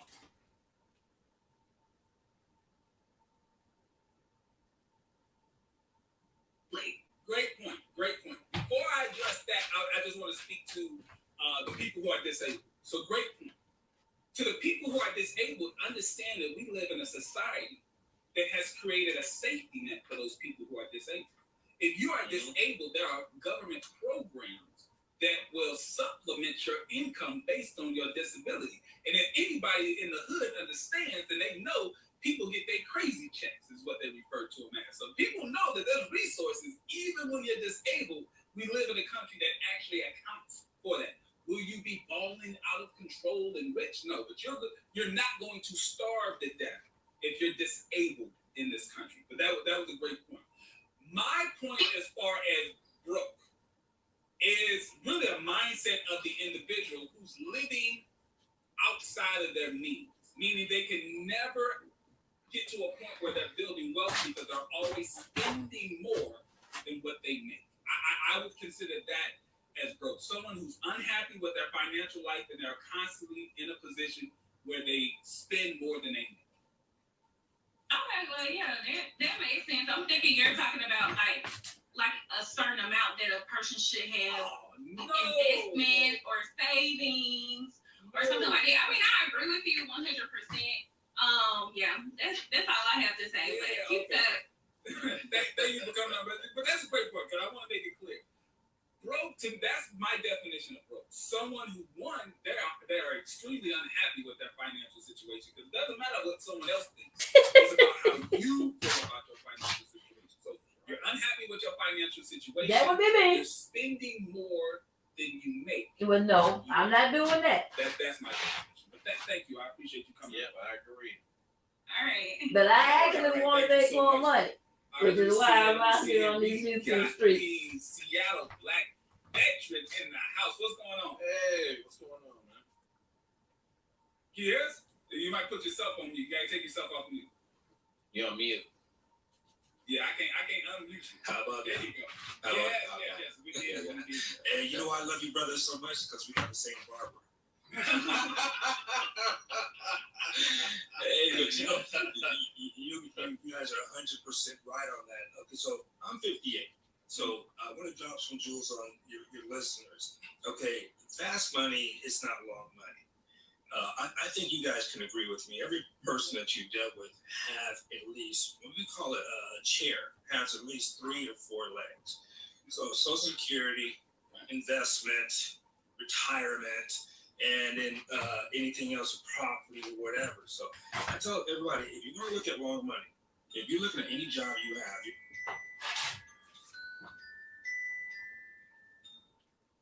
Okay. Retirement, investment, real estate, and what else did he say? Retirement. I got that. Although I'm not putting in my retirement as much as I could. And I need to fix that. So retirement, investment, that I don't have. I do not have any monies in investment except what's in the retirement. Um, Real estate and I don't know what the fourth. I don't remember what the fourth one was, but yeah, I'm listening. I'm learning. Um, this here YouTube is a wealth of information, and we can learn so much. Of course, now I don't listen to just one person. I listen to other people also, and and hear what they have. Hey girl, hey girl, how you doing? What you up to this evening? Um, so yeah, what was I saying? I forgot what I was saying, but anyway, back to pocket watching with JT. If you are broke, it is your fault. But fret not. That's me talking. Fret not. Don't worry. Don't because you can also bring yourself out of the situation. I am working on this mural, right? Um, and while I'm working on this mural, I am listening to YouTube, Pocket Watching with JT. So yeah, let's get back to it. Purpose of hustle. So how are you going to hustle a job to the maximum to make it long money? Let's look at this. NBA players, basketball players, whatever, musicians, when they come in at fast money, that doesn't mean long money. No, and you guys know it as well. The mentality and what you say is broke is mentally broke. If you're not thinking about how you can stretch your dollar and getting with you two brothers right here, and that's what I told you last time I talked to you guys, JP. You guys dropping some jewels on people, and they need to pay attention how they can stretch that dollar. And they need 4 legs by the age of 62 to be sitting on. Investments, Social Security if they're still alive. Oh, okay. Retirement. Sure. And so they got to figure that out. Social Security. I'll get that. One of your callers was talking about retirement, they were doing drugs. investment, That's not long. real estate. If you're gonna make that fast money, So And the thing is, I have they know. Social Security and and someone had a retirement. question I had Gotta out work there. on I wish I could investment pull it back up. and It said, real How estate. did JT raise? How did JT grow up? I can tell you right now, JT grew up. Oh, here I found it. Let me find it. I want to make sure I give this person a credit. Bam, there we go. All right, so how did JT? How did you grow up, JT? JT grew up in the suburbs. Mm-hmm. I didn't have to live in the city. I grew up in the suburbs. Let me explain what happened. So I have 2 parents who grew up in a much different way than I did. Right? I have a father that grew up in a house that did not have plumbing. People understand this. Yeah. There was an outhouse. Mm-hmm. What happens in the winter when you have an outhouse? You don't go into the outhouse. You have to get a bucket. You bring the bucket in the house. And that's where you use the bathroom in that bucket. Then someone's got to take that bucket in the winter and dump it in the outhouse. Right?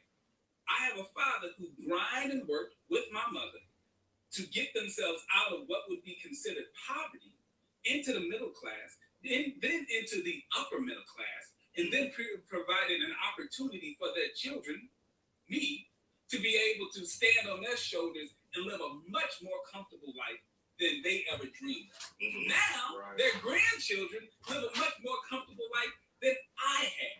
That's how it works. I will never apologize because I was born to hard workers. Right? It's like, would it make more sense if my father was a crackhead and and I had to grind up from the bottom myself and then do it. And say, hey, it is what That's what it is. Exactly. So yeah, I grew up probably in a more privileged situation than most people, but I still had life choices to make. I've seen people fumble the bag. I had siblings who, grew up in the same home and had the same opportunities, but not yet, do as well as someone would perceive that I've done.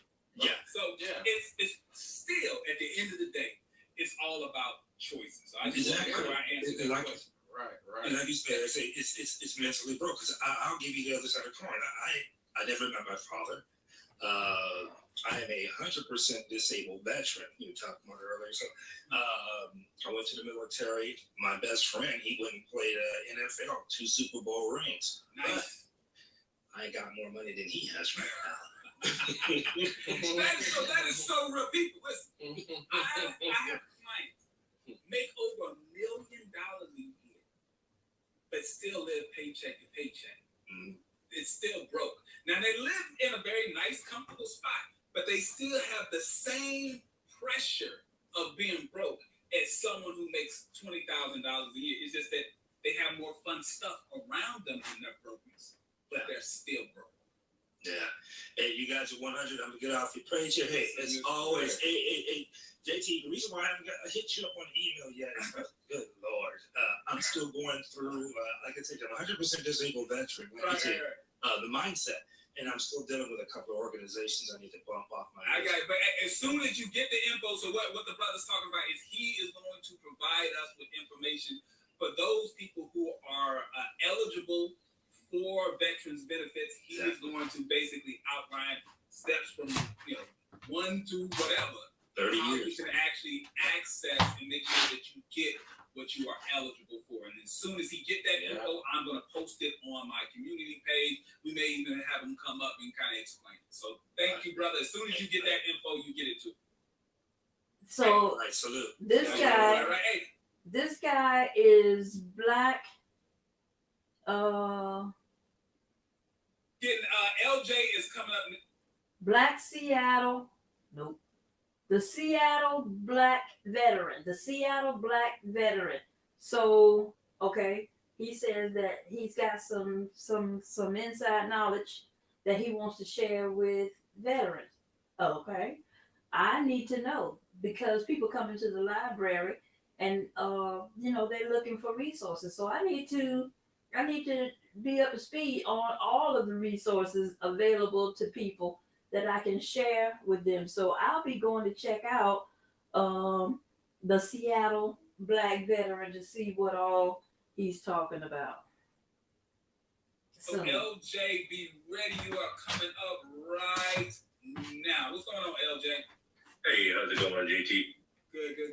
What you think about tonight's topic? Oh man, it's amazing. I have conversations like this with a lot of my friends on a weekly basis. Just to give you a little bit of information about myself.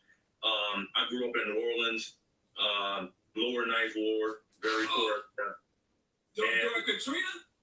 Absolutely. I came out here to the DFW area, Dallas, in 2005. It was like 10 of us in a 3-bedroom apartment. And so it was tough. But I love the conversation around ownership and accountability, and that's absolutely how I live my life. People that I grew up with didn't seem to find that accountability, and their lives are in different places. Like right now, I'm 35. I'm in cybersecurity. I work for a huge cybersecurity company. This is a dry brush. I'm making more money than I ever thought. That's awesome. When I first got out here, did you go to college for that, or did you just get certifications? Oh man, so I resonated with your statement earlier about the journey, right? So I made all the mistakes you can make. Being from where I was from, I just wanted to get to technology. I didn't want to go through the school 4 years of college and everything. So I went to ITT Tech. Yeah.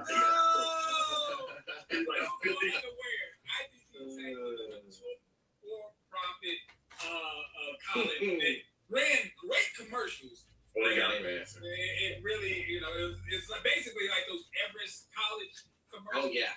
Yeah.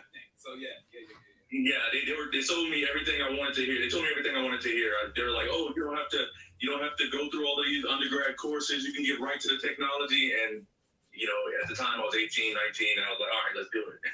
Of course. Told you. Of course. I mean, it sounds good.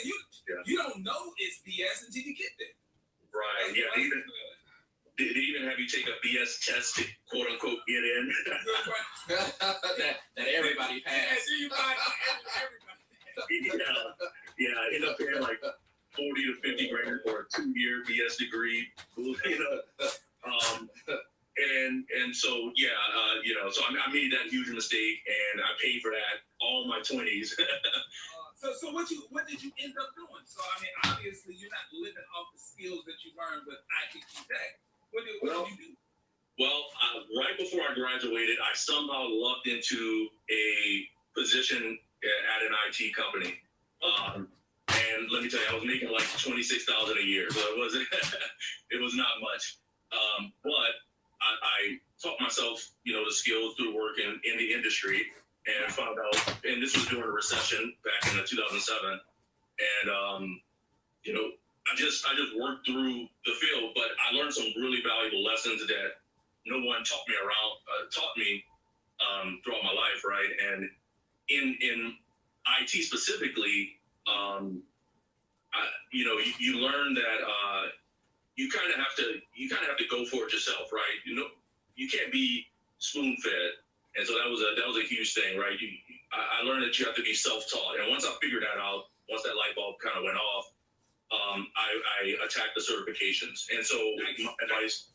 So I want you to outline it. So obviously, ITT Tech, that was a detour, right? That's not what got you to where you ultimately wanted to be. So you were able to, one, get a position, even though it wasn't the highest paid position. Right. Get a position within the industry that you wanted to be in. Correct. Get on-the-job training, and then move on and make sure that you got your industry certifications to qualify you to move up the ladder in your industry. Correct. Yeah. And one thing I also learned is that on-the-job training is not the fastest path to getting to where you want to go. What I figured out after about maybe 6 or 7 years in IT, but not moving up as fast as I wanted, was that had I just focused on the certifications, got the professional level, higher level certifications, I could have started to apply for the jobs that was going to pay me over $100,000 a year, et cetera, et cetera. So if you were to mentor or give some advice to your younger self, you don't have to do anything long drawn out, within a few sentences. Sure. What would you tell your younger self? I would tell my younger self that the IT industry is merit-based. If you have the skills, you can get the position. So the fastest way to get the skills is to go down a certification path that interests you. In my case, I wanted to be a network engineer, so I went down the Cisco certification path. So I had to get a CCNA, which was the entry-level certification. Then I worked my way up from there and got the CCNP. And then from there, I was actually, along the way, I was able to meet people in the industry that helped me, that helped mentor me. And essentially, once I got that CCNP, I ended up finding a job at the cybersecurity company I'm at now. But right now, I'm like 14 years in the industry. But essentially, working through those certifications, it taught me a lot. It showed me that, like some of the other callers were saying, that the fast path is not the way to go, right? And one of my models now that helps me hugely in my career is RTFM. Just read the freaking manual. So I do want to make sure we summarize this. Obviously, you were able to achieve basically your dream career. Not through going through 4 years of college and getting into a lot of student loan debt, even though you had a detour into that world, but you were able to do it because, one, you reached out and had, found the information. You got off your butt and figured out, okay, how am I going to get this done? On-the-job training and getting industry certifications that does not require and that's one piece of it, but also the mentoring that I received was a major key, and then getting harsh honesty from fellow colleagues in the industry. Like I had some really amazing people along the way, and I just asked them flat out because I don't shy away from criticism. So I'm like, why am I not moving why am I not getting to where I want to get? And one of my good friends said essentially that he's like, you're like a light bulb. He's like, you touch a little bit of everything, and he said you need to become a laser. He's like, figure out what you want. Become a specialist or something. Yeah, that's what it is. Into getting that, and essentially he said that companies don't pay major money for generalists. They pay major money for Specialists. Absolutely great. That's so true. Thank you, LJ. I'm gonna get somebody else up there, man. Thank you. Great. Thank you so much. Yeah, thank you. Man, great points. All right, coming up next, I believe we got Albert, Just E, Mac, WJ Brown, and Neil. So let me get Albert on up. Yes, sir. What's going on? Oh, hello. You can hear me? Yeah, we can hear you. What's going on? Yeah, no, I fully agree with you that it's a mindset about the whole wealth thing. Right. You know, but when you look at it, like, I always hear, like, black people complaining about inequality in the system and, you know, we should have better representation and all this stuff. But if you really look at the numbers, right, because you're an accountant, you're always saying, like, numbers stuff, right? Yeah. As a group, right? When you look at as not individuals, as a group, right? Oh, Lord. Wealthiest people in America are Asian Americans. They're wealthier than blacks, Hispanics, and whites. I have been streaming for an hour and 52 minutes. You know, all these people voted into Congress, all these people voted into, you know, state, you know, legislatures and so on and so forth. No. Now, I agree with that, but here's one reason why I think that's the case. Real quick. So here's one reason why I think that's the case. The majority of the laws that are in place that are enacted, they just take advantage of what's already in place. Like the things that are currently in place, they're able to take advantage. And you have to remember this. All other minorities, but all other minorities ride off the coattails of the work that our community fought for. So when you have a Voting Rights Act, when you have all the things that our community fought for, because remember when we talking about, you know, separation of schools, there wasn't Asian people in those white schools either. So when you integrate schools, they also got to get into those schools too. So they didn't have to fight as hard as, it's like we're the trailblazers.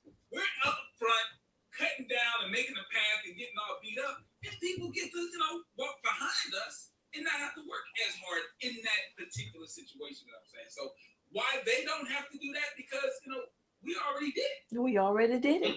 Well, my thing is, okay, since they didn't have to work that hard, how did they get so far ahead? By just following the path. It's also, it's a percentage though, too. That's a successful path, right? But they also, the person that followed that path in front of you must be just as successful. So I can't take your idea, right, that failed, right, and I'll turn around and fail and blame you because I followed your path and say I follow another path and this guy is highly successful. I get your point. I get your point. Let me throw an idea out to you. I get your point, but let me throw an idea out to you. All right, so let's say Nike comes out with a new athletic training shoe for sprinters, okay? And, you know, a black man was the man who created that shoe. It makes everyone who runs on a particular track that more competitive because of this shoe. Now, everyone has access to this shoe because of this black man. But let's say when you start the race, even though everyone has on the same shoe, the black man starts at maybe about 50 or 60 yards behind everybody else. While everyone has the same shoe, they didn't start at the same position. So even though there's a lot of minorities within America who are able to take advantage of the sacrifice and the fight for equality that our community spearheaded, we still aren't starting at the same line in the race. Amen, brother. I hear what you're saying, but I'm in IT just like the brother that called before you. I have several of the same certifications you're talking about. I didn't go through the ITT route and get scammed. I actually went to college for computer science. Okay. But come to find out that you become a generalist when you go to school for computer science, right? Step and all, right? 4 levels of calculus and all, right? So I still had to go get certs, right? So I got the CCNA, like you said, which is entry level. I didn't go to CCNP because networking isn't really my thing, right? But I have several other certifications, but my core thing is coding, right? My language of choice is C++, right? Right. Because I work in semiconductors and we use like low-level languages that are really good for hardware because of the speed and efficiency. But my thing is, it's dominated by Asians. Like one of the few black engineers there. So okay, well, here's my question. Why is it dominated by Asians? Because they work like demons. Okay.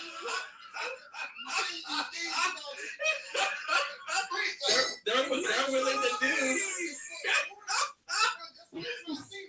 Listen, I respect it, but that's what the competition looks like. So when they're like, oh, go to school for STEM, go to school for STEM. You gotta this is what the competition looks like. So if you're not willing to work like that, go and compete in the job market against that, good luck with, like, you don't understand. When I say nerd, the full sense of the word, you know what I mean? And everybody's brain is in the depth of these things. They put millions of dollars and billions of dollars into trying to push people into STEM, and the needle barely budge. It's like, for example, right? I minored in finance, right? So I had to take the couple accounting. I took financial accounting managerial, right? I remember which is extremely boring. Go ahead. Yeah, well, when I long time ago, right? When I was in college, right? So now, remember my first day of accounting class is financial accounting, right? Remember the professor asked, right? Who's here for the first time? Like half the class rolls in. Who's here for the second time? Like a quarter. Who's here for a third time? Bro, by the time he got the fifth, there were still people raising their hand. You know what I mean? Like, you got people can't just remember 8 equals helpless, right? It's like it's certain. I'm telling you, like, I get your point. You obviously your mind is up to that. But if you told everybody like, you know, we're gonna go. Well, I think I like it. I think I like it. I think I like what I've done so far. Yeah, I think I like how that's turning out. Now I got to figure out what to put in the out front, the foreground. This is background, and even what's going on the bottom is, even though that's out front, it's really not that much important. But what's going in the middle ground, that's going to be that's really going to make this thing pop. So I think that I have held on to you all long enough, couple of hours. I think it's fine. 9:04. Did you all remember to turn your clocks forward? So yeah. So thank you so much for hanging out with me after dark. I hope you all kind of enjoyed this. I really hope that what you heard with JT, pocket watching with JT, I hope that what you heard will encourage you to change your financial situation. Especially if you're a math teacher or you're in the medical medical profession. If you are a cook, chef, artist, whatever, please turn that camera on. Turn the camera on. Turn the camera on. Um, Daughter told me uh, it is not going to happen for you overnight. Well, you know what? That was encouraging. You know why? Because she did not say that it was not going to happen. What she said was it's not going to happen overnight, which to me says, keep going, mommy. Keep going, mommy. It's not going to happen overnight, but it will happen. And I believe strongly that I am going to get those. I need 1,000 subscribers. I believe strongly I'm going to get those subscribers. I don't think it's going to take me for a long time. I'm hoping that it won't. I believe that I'm going to get the watch hours. I know people are watching. They're not subscribing, but they are watching. A few are subscribing, but you all go on over to YouTube, subscribe, hit hit the like button. Um, hit the like button. Hit the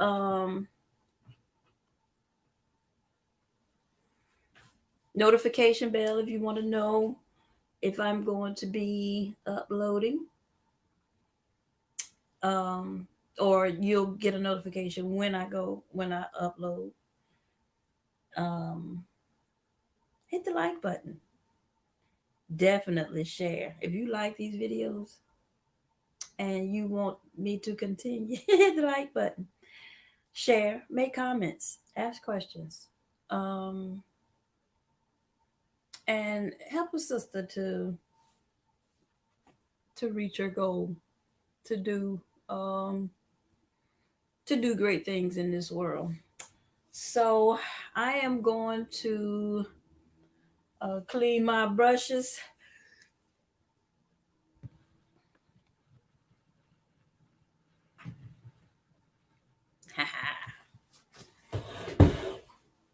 How y'all like that so far? This is just the beginning. This is just the beginning. Um, I'm going to put something in the middle ground.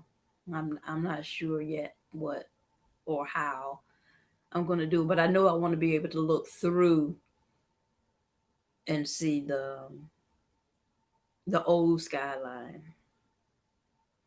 So okay. So look, I have held on to you all long enough. I don't want to wear a hole in your socks. So I am going to bid you all adieu.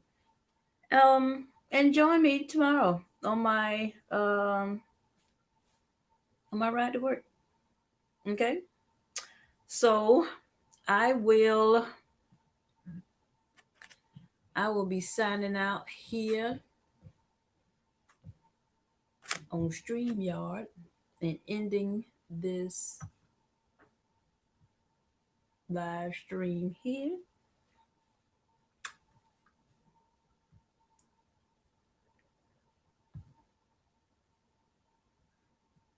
Yes, in